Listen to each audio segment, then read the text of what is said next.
अपना कारोबार शुरू करें। रॉबर्ट कियोसाकी की मशहूर किताब रिच डैड पुअर डैड। अपना कारोबार शुरू करें। दौलत कमाने और माली आज़ादी हासिल करने के लिए कारोबार की अहमियत पर रोशनी डालता है। इस बाब में मुसन्निफ़ वज़ाहत करता है कि माली इस्तेहकाम सिर्फ नौकरी पर इन्हिसार करने से हासिल नहीं होता, बल्कि अपना कारोबार शुरू करके दौलत पैदा की जा सकती है। 1974 में रे क्रॉक मैकडॉनल्ड के बानी से दरख्वास्त की गई कि वो ऑस्टिन में यूनिवर्सिटी ऑफ टेक्सास के MBA के तलबा से खिताब करें। मेरा एक दोस्त भी उस MBA की क्लास का एक तालिब इल्म था। एक पुरक़ुव्वत और मुतासिर कुन गुफ्तगू के बाद क्लास बर्खास्त हो गई और तलबा ने रे से गुजारिश की कि वो उनके साथ उनकी पसंदीदा जगह पर बियर के चंद जाम ले। रे ने खुश दिली से उनकी दावत कबूल की। मैं कौन सा कारोबार करता हूँ? जब तमाम ग्रुप ने अपने अपने जाम हाथों में पकड़ लिए तो रे ने पूछा। हर कोई हंसने लगा। मेरे दोस्त ने बताया, MBA के ज़्यादातर तलबा ने यह तस्वर किया कि रे महज मजाक कर रहा था। किसी ने कोई जवाब ना दिया, इसलिए रे ने एक बार फिर पूछा, तुम्हारे ख्याल में मेरा कारोबार क्या है? तालिब इल्म दोबारा हंसने लगे। आखिरकार एक बहादुर तालिब इल्म ने चिल्लाकर कहा, रे, दुनिया में कौन नहीं जानता कि आप बर्गर का कारोबार करते हैं? रे खामोशी से हंसा। मेरा ख्याल था कि तुम यही कहोगे। वो कुछ देर रुका और फिर कहने लगा, ख़वातीन और हज़रात, मैं बर्गर का कारोबार नहीं करता, मेरा कारोबार रियल इस्टेट है। मेरे दोस्त ने मुझे बताया कि रे ने अच्छा खासा वक़्त तफसील बताने में सर्फ किया। उसके बिज़नेस प्लान में रे जानता था कि बुनियादी मकसद बर्गर फ्रेंचाइज की फ़रोख्त थी, लेकिन जिस हकीकत को उसने कभी फरामोश ना किया वो हर एक फ्रेंचाइज की लोकेशन थी। वो जानता था कि जायदाद और उसका महल वक़ूअ हर फ्रेंचाइज को कामयाबी से हमकिनार करने के लिए सबसे अहम नुक्ता था। बुनियादी तौर पर जो शख्स फ्रेंचाइज खरीदता था वो रे क्रॉक के इदारे के लिए फ्रेंचाइज के तहत जायदाद भी खरीद रहा था। आज मैकडॉनल्ड दुनिया में अजीम तरीन रियल इस्टेट का अकेला मालिक है, जिसकी तादाद कैथोलिक चर्च की तादाद से भी ज़्यादा है। आज मैकडॉनल्ड अमेरिका के अलावा दुनिया के कई ममालिक में बड़ी बड़ी शहरों और चौराहों पर गरा कदर जायदादों का हामिल है। मेरा दोस्त उसे अपनी ज़िंदगी का एक अहम तरीन सबक तस्वर करता है। आज उसने कारें धोने के मराकज़ कायम किए हुए हैं, लेकिन उसका असल कारोबार रियल इस्टेट है। गुज़श्ता बाब में वो अशकाल पेश की गई थी जो ये वजाहत पेश करती थी कि अक्सर लोग अपनी निस्बत दूसरों के लिए काम करते हैं। पहले वो उस कंपनी के मालिक के लिए काम करते हैं जिसमें वो काम करते हैं, उसके बाद टैक्सेस के ज़रिए हुकूमत के लिए काम करते हैं और आखिर में बैंकों के लिए काम करते हैं जिनके पास उनकी जायदादें गिरवी रखी गई होती हैं। जब मैं एक नौजवान लड़का था उस वक्त हमारे घर के करीब कोई मैकडॉनल्ड वाक़ नहीं था, लेकिन इसके बावजूद भी मेरे अमीर डैड ने मुझे और माई को इसी सबक का दर्स दिया जिसके बारे में रे क्रॉक ने टेक्सास यूनिवर्सिटी में बात की थी। ये अमीर लोगों का राज नंबर 3 है। राज ये है कि अपना ज़ाती कारोबार शुरू करें। लोग अपनी तमाम तर ज़िंदगी किसी दूसरे के लिए काम करते हुए गुजार देते हैं, जिसके नतीजे में वो माली जद्दोजहद का शिकार होते हैं, क्योंकि माली जद्दोजहद उनके इसी फेल का नतीजा होती है। अक्सर लोगों के पास उस वक्त कुछ भी मौजूद नहीं होता जब उनके काम करने के दिन अपने इख्तिताम को पहुँचते हैं। वो अपनी कोशिशों और जद्दोजहद के बावजूद खाली हाथ रहते हैं। हमारा मौजूदा तालीमी निज़ाम आजकल के नौजवानों की तालीमी महारतों को फ़रोग़ देते हुए उन्हें अच्छी नौकरी हासिल करने के काबिल बनाने पर जोर देता है। उनकी ज़िंदगियाँ उनकी तनख्वाह के गिर्द घूमेगी, या जैसा कि पहले बताया गया है कि उनके आमदनी के खाने के गिर्द घूमेगी। बहुत से तलबा इंजीनियर, साइंसदान, पुलिस ऑफिसर, फ़नकार, बावर्ची, मुसन्निफ़ वगैरह बनने के लिए मज़ीद तालीम हासिल करेंगे। ये पेशा वराना महारतें उन्हें वर्क फोर्स में दाखिल होने की इजाज़त फराहम करती हैं और वो पैसे के लिए काम करने लग जाते हैं। लेकिन आपके पेशे और आपके कारोबार के दरमियान एक बहुत बड़ा फ़र्क पाया जाता है। मैं अक्सर लोगों से पूछता हूँ, आपका कारोबार क्या है? और वो कहते हैं, मैं एक बैंकर हूँ। तब मैं उनसे पूछता हूँ कि क्या वो बैंक के मालिक हैं? और वो आम तौर पर यही जवाब देते हैं, नहीं, मैं वहाँ काम करता हूँ। इस हवाले से उन्होंने अपने पेशे को अपने कारोबार के साथ गड़मड़ कर दिया है। अगरचे उनका पेशा एक बैंकर हो सकता है, लेकिन اس کے باوجود بھی انہیں اپنے کاروبار کی ضرورت ہے۔ سکون کے ساتھ ایک مسئلہ یہ ہے کہ آپ اکثر وہ بنتے ہیں جو آپ نے پڑھا ہوتا ہے، لہٰذا اگر آپ پکوائی کے بارے میں پڑھتے ہیں تو تب آپ ایک اچھے شیف بن جاتے ہیں۔ اگر آپ قانون پڑھتے ہیں تو تب آپ ایک وکیل بن جاتے ہیں۔ اگر آپ آٹو مکینک پڑھتے ہیں تو آپ ایک مکینک بن جاتے ہیں۔ آپ جو کچھ پڑھتے ہیں وہی کچھ بنتے ہیں۔ اس میں خامی یہ ہے کہ بہت سے لوگ اپنے کاروبار کے بارے میں بھول جاتے ہیں۔ وہ کسی اور کے کاروبار کو چلانے میں اپنی زندگیاں گزار دیتے ہیں اور اسی شخص کو امیر بنا دیتے ہیں جس کا کاروبار وہ چلا رہے ہوتے ہیں۔ مالی لحاظ سے محفوظ بننے کے لیے ہر شخص کو اپنا ذاتی کاروبار قائم کرنے کی ضرورت ہے۔ آپ کا کاروبار آپ کے اثاثوں کے خانے کے گرد گھومتا ہے، نہ کہ آپ کے آمدنی کے خانے کے گرد گھومتا ہے۔ جیسا کہ پہلے بیان کیا جا چکا ہے، نمبر 1 اصول یہ ہے کہ اثاثہ اور ذمہ داری کے درمیان فرق کو اچھی طرح پہچانا جائے اور اثاثے خریدے جائیں۔ امیر اپنے اثاثوں کے کالم پر اپنی توجہ مرکوز رکھتے ہیں، جبکہ دیگر لوگ اپنی آمدنی کی اسٹیٹمنٹ پر اپنی توجہ مرکوز رکھتے ہیں۔ یہی وجہ ہے کہ ہم اکثر یہ باتیں سنتے ہیں، میری تنخواہ میں اضافہ ہونا چاہیے، کاش میری ترقی ہو جاتی، میں واپس کالج جا کر پیشہ ورانہ تعلیم حاصل کروں گا تاکہ زیادہ پیسہ کما سکوں، میں اوور ٹائم لگانے جا رہا ہوں، مجھے ایک اور نوکری کرنا پڑے گی۔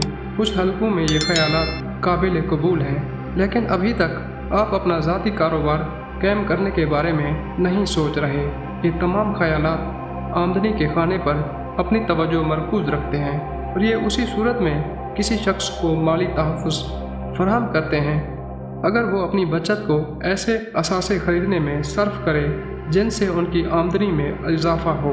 ایک بنیادی وجہ یہ بھی ہے کہ غریب اور درمیانے طبقے کے لوگوں میں قدامت پرستی پائی جاتی ہے، جس کا مطلب ہے میں خطرات مول لینے کی استطاعت نہیں رکھتا۔ اس کی وجہ یہ ہے کہ ان کی کوئی مالی بنیاد نہیں ہوتی، وہ اپنی نوکریوں سے چمٹے رہتے ہیں اور خطرات مول نہیں لیتے۔ جب لاکھوں کی تعداد میں لوگوں کو نوکریوں سے فارغ کیا گیا تو انہیں اندازہ ہوا کہ ان کا نام نہاد شاندار ترین سرمایہ، ان کا اپنا گھر انہیں زندہ نگل رہا تھا۔ یہ گھر جو کہ ان کا اثاثہ تھا، آمدنی کے بجائے ان کے مال کو باقاعدگی سے ہر ماہ کھا رہا تھا۔ کار جو ان کا دوسرا اثاثہ تھی وہ بھی انہیں زندہ چٹ کر رہی تھی۔ گیراج میں رکھے ہوئے گولف کلب جو کبھی انہوں نے $1000 میں خریدے تھے، ان کی قیمت اب بالکل گر گئی تھی۔ ملازمت کے تحفظ کی عدم موجودگی میں ان کی زندگیاں رواں دواں نہیں رہ سکتیں۔ جنہیں وہ اثاثے تصور کرتے تھے، وہ مالی بحران کے زمانے میں ان کی مدد کرنے سے قاصر رہے۔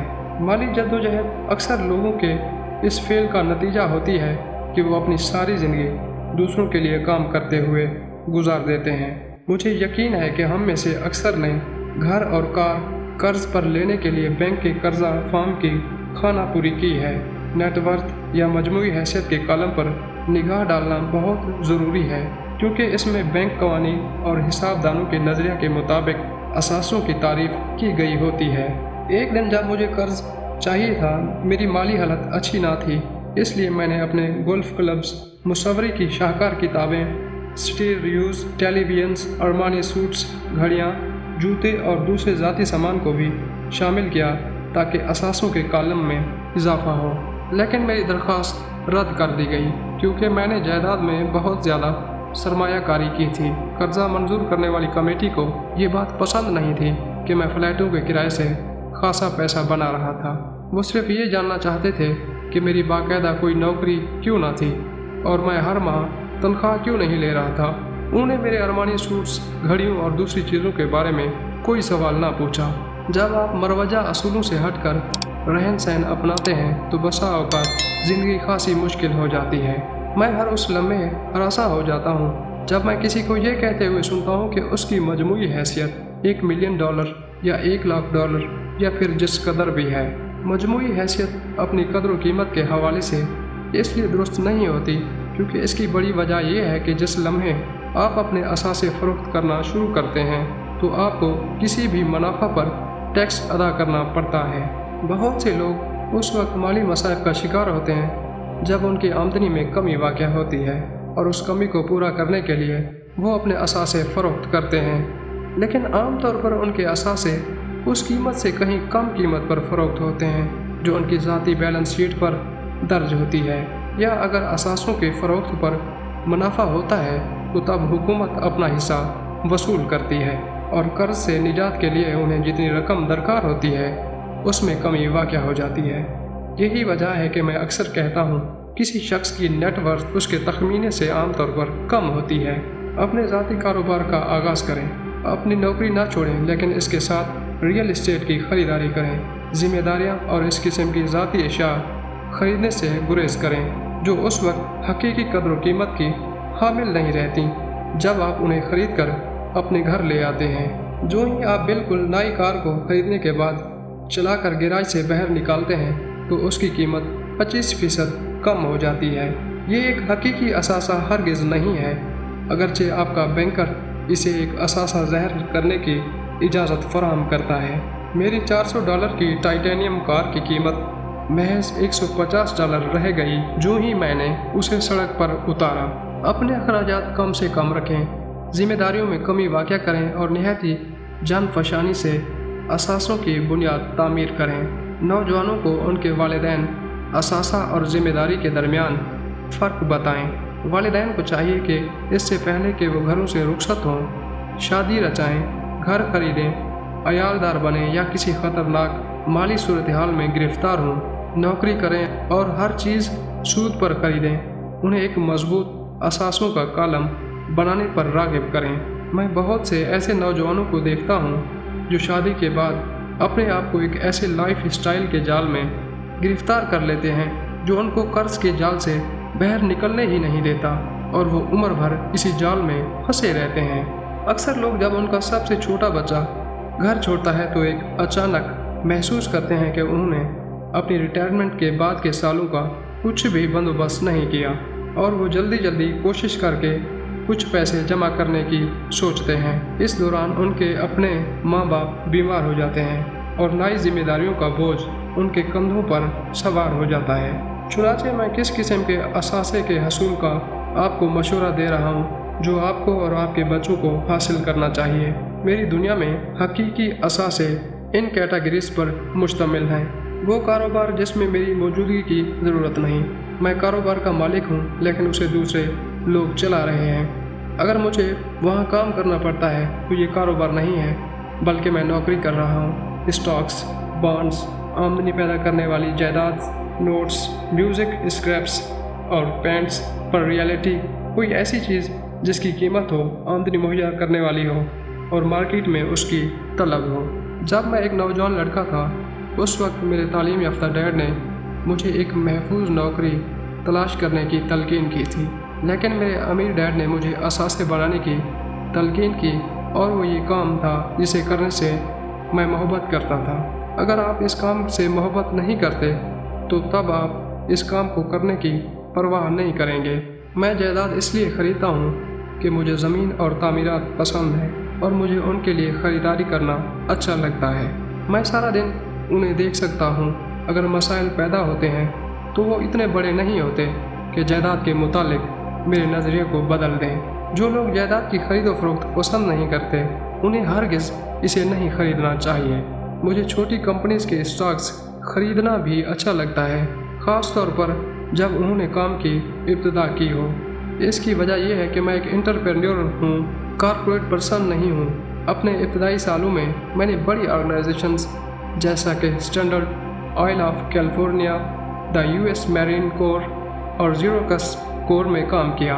इन इदारों में काम करके मुझे दिली खुशी हुई और मुझे इनकी याद भी आती है, मगर मुझे पता है कि अंदरूनी तौर पर मैं इन कंपनीज़ में मुलाजमत के लिए पैदा नहीं हुआ। मैं कंपनीज़ शुरू करता हूँ लेकिन उन्हें चलाता नहीं हूँ। चुनांचे मैं छोटी कंपनीज़ के स्टॉक्स खरीदता हूँ और बाज़ दफ़ा खुद अपनी कंपनी खोलकर उसके शेयर्स आम पब्लिक में फ़रोख्त कर देता हूँ। नई कंपनीज़ के हसस की खरीदो फरोख्त में किस्मत पलटा खाती है और मुझे ये खेल बहुत पसंद है। अक्सर लोग छोटी कंपनीज़ के हसस खरीदने से कतराते हैं और इसे ख़तरनाक करार देते हैं, और ऐसा है भी, मगर ख़तरे का अंसर काफ़ी हद तक कम हो जाता है अगर आप अपनी सरमायाकारी से मोहब्बत करते हैं, उसके बारे में जानते हैं और आपको ये खेल खेलना आता है। छोटी कंपनीज के साथ मेरी सरमायाकारी की हिकमत अमली ये होती है कि साल के अंदर अंदर इनके शेयर्स फ़रोख्त कर देता हूँ, जबकि दूसरी तरफ जायदाद की खरीद व फ़रोख्त से मुतल्लिक मेरी हिकमत अमली ये होती है कि पहले थोड़े से काम शुरू किया जाए और रफ्ता रफ्ता छोटी जायदादों के तबादले से एक बड़ी जायदाद हासिल की जाए और जितनी देर भी मुमकिन हो टैक्स की अदायगी से बचा जाए। इस तरह नरखों में ड्रामाई इजाफा होता है। जायदाद को आम तौर पर 7 साल तक मैं अपने पास रखता हूँ। अपने ज़ाती कारोबार का आगाज़ करें, अपनी नौकरी ना छोड़ें, लेकिन उसके साथ जायदाद की खरीदारी करें। कई साल तक ज़ीरोकस और मैरीन कोर में काम के दौरान मैंने अपने अमीर बाप की नसीहत पर अमल किया। मैंने अपनी मुलाजमत जारी रखी, लेकिन इसके बावजूद भी मैंने अपना ज़ाती कारोबार शुरू किया। मैं जायदाद और छोटे स्टॉक्स का लेन देन करते हुए अपने असासे के खाने में फ़ाल रहा। अमीर डैड ने हमेशा माली आगाही पर जोर दिया था। जितना ज़्यादा मुझे हिसाब किताब और नकद रकम के उम्दा बंदोबस्त के बारे में इल्म होगा, उतने ही बेहतर तरीके से मैं सरमायाकारी के लिए छानबीन करके आखिरकार अपनी कंपनी खोलने के काबिल हो जाऊंगा। मैं उस वक्त तक कंपनी का आगाज़ करने के हवाले से किसी की हौसला अफजाई नहीं करता जब तक वो हकीकी मानों में ऐसा करने की ख्वाहिश न रखता हो। कंपनी चलाने के हवाले से इसके लिए वही कुछ जानना ज़रूरी है जो कुछ मैं जानता हूँ, और अपनी मालूमात की बुनियाद पर मैं किसी को भी ये काम शुरू करने का नहीं कहूँगा। जब लोग मुलाजमत के हुसूल में नाकाम हो जाते हैं तो एक कंपनी का आगाज़ करते हैं। उन्हें एक बेहतरीन हल दिखाई देता है, लेकिन कामयाबी का तनासुब न होने के बराबर है। 10 में से 9 कंपनियाँ 5 साल के अंदर ख़त्म हो जाती हैं। जो पहले 5 साल में बच जाती हैं, उन 10 में से 9 बिला आखिर ख़त्म हो जाती हैं। लिहाजा अगर आप अपनी कंपनी का हामिल बनने की हकीकी ख्वाहिश के हामिल हैं तो महज इसी सूरत में आपके लिए इसकी सिफारिश करूँगा, वगरना अपनी मुलाजमत जारी रखें और अपने ज़ाती कारोबार को भी इस्तेवार करते जाएं। जब मैं अपने कारोबार का कहता हूँ तो इसका मतलब ये होता है कि अपने असासे के खाने की तामीर करें और उसे मुस्तहकम बनाएं। एक मरतबा जब इसमें $1 शामिल हो जाता है तो फिर उसे कभी बाहर निकलने की इजाज़त फराहम ना करें। उसे इस तरह सोचें, एक मरतबा जब $1 आपके असासों के खाने में जमा हो जाता है तो वो आपका बन जाता है। दौलत के बारे में बेहतरीन बात यह है कि ये 24 घंटे काम करती है और नस्लों तक काम करती रहती है। आप अपनी मुलाजमत जारी रखें और शानदार मेहनत करने वाले एहलकार बने, लेकिन इसके साथ साथ अपने असासे के खाने की तामीर और तरक्की जारी रखें। जैसे ही आपकी नकद रकम के बहाव में इजाफा होता है तो आप चंद खूबसूरत घरेलू अशिया खरीद लें। सबसे अहम फ़र्क यह है कि अमीर लोग खूबसूरत अशिया आखिर में खरीदते हैं, जबकि गरीब और दरमियाने तबके के लोग यही अशिया पहले खरीदते हैं। आमतौर पर गरीब और दरमियाने तबके के लोग अक्सर इस किस्म की अशिया जैसे बड़े बड़े मकानात, ज्वेलरी, फर्नीचर और जवाहरात वगैरह की खरीदारी करते हैं क्योंकि वो चाहते हैं कि वो अमीर दिखाई दें, लेकिन हकीकत ये है कि वो कर्ज़े के दलदल में धंसते चले जाते हैं। पुराने दौलतमंद तवील मुद्दत की उम्र पहले अपने असासों के खाने बनाते हैं और उनसे जो आमदनी होती है उससे खूबसूरत सामान की खरीदारी करते हैं, जबकि गरीब और दरमियाना तबका अपनी खून पसीने की कमाई और बच्चों की मेरास से सामान खरीदते हैं। सही सामान एक इनाम होता है जो जायदाद में सरमायाकारी और इसकी बेहतरी के नतीजे में मिलता है। मिसाल के तौर पर जब मुझे और मेरी बीवी को फ्लैट्स के किराए की सूरत में फालतू आमदनी होने लगी तो उसने उस पैसे से मर्सिडीज़ खरीद ली। इसमें उसने ना तो कोई ख़तरा मोल लिया और ना ही उसे फालतू काम करना पड़ा, क्योंकि फ्लैट्स के किराए से गाड़ी की कीमत अदा हुई। तहम उसे इसके लिए 4 साल तक इंतज़ार करना पड़ा। इस दौरान जायदाद के हुजूम और इसकी आमदनी में इजाफा होता गया, यहाँ तक कि किरायों से इतना पैसा इकट्ठा हो गया कि कार खरीदी जा सके। ये मर्सिडीज़ एक सही इनाम था जो उसे इसलिए मिला कि उसने साबित कर दिया कि असासों के खाने की नशोनुमा कैसे की जाती है। उसकी नज़रों में इस कार की दूसरी खूबसूरत कारों की निस्बत ज़्यादा अहमियत है। इसका मतलब है उसने कार हासिल करने के लिए अपनी माली जहानत इस्तेमाल की। इसकी बजाय अक्सर लोग बाहर निकलते हैं और एक नई कार या कोई और खूबसूरत चीज़ की ख़रीदारी करते हैं, और ये सब कुछ उधार पर होता है। वो बोरियत महसूस करते थे और महज एक नया खिलौना चाहते थे। उधार पर अय्याशी करने की वजह से इंसान उस पर जल्द ही नाला हो जाता है, क्योंकि कर्ज एक माली बोझ बन जाता है। सरमायाकारी को फलने फूलने के लिए वक्त दरकार होता है। आप जब वो वक्त गुजार लेते हैं और अपना ज़ाती कारोबार इस्तवार कर लेते हैं, तब आप अमीरों के सबसे बड़े राज को सीखने में कामयाब हो जाते हैं। एक ऐसा राज जिसके बायस आप इर्द गिर्द के लोगों से बहुत आगे निकल जाते हैं।